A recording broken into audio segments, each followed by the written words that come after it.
Hi Athira friends. இன்னைக்கு ஒரு தரமான குடல் குழம்பு எப்படி சமைக்கிறதுன்னு பார்க்கலாமா? வாங்க. முதல்ல குடலை நல்லா வாஷ் பண்ணிக்குவோம். 4-5 டைம் கழுவுனக்கப்புறம் சுடு தண்ணியிலையும் குடலை போட்டு நல்லா வாஷ் பண்ணணும். ஏன்னா அப்போ தான் அதோட ரா ஸ்மெல் போகும். நம்ம சாப்பிட்றதுக்கும் நல்ல ருசியாகவும் இருக்கும். அப்புறம் ஒரு பாத்திரத்தில் இந்த மாதிரி குடலை நல்லா வதக்குங்க. நான் கொஞ்சம் கூட தண்ணி ஊற்றவே இல்லை. அந்த குடலில் இருக்கிற தண்ணி தான்.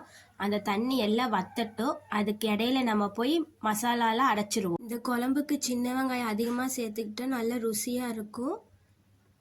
நானும் 3 கைப்பிடி அளவு சின்ன வெங்காயம் சேர்த்துக்கிட்டேன். சோம்பு கொஞ்சம், மல்லித்தூள், மிளகாத்தூள், மஞ்சத்தூள், நம்ம குழம்பு பொடி கொஞ்சம் போட்டு நல்லா வதக்கிடுவோம். தேங்காவும் கொஞ்சம் சேர்த்துக்குவோம். தண்ணியெல்லாம் நல்லா வத்திடுச்சு. குக்கரில் மாற்றிட்டு குடல் வேகிற அளவுக்கு தண்ணி வச்சு 4-5 விசில் விட்டுருவோம்.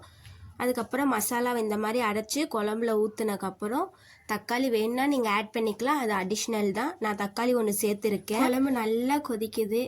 இந்த குடல் குழம்பு வைக்கிறது எவ்வளோ பெரிய கஷ்டமாக இருக்குது. ஆனால் இதில் அவ்வளோ ஹெல்த் இருக்குது. நீங்களும் ட்ரை பண்ணி பாருங்கள். அதுக்கப்புறம் குழம்புக்கு தேவையான பட்டை, சோம்பு எல்லாம் சேர்த்து சின்ன வெங்காயம் எல்லாம் போட்டு வதக்கி எடுத்துக்குவோம்.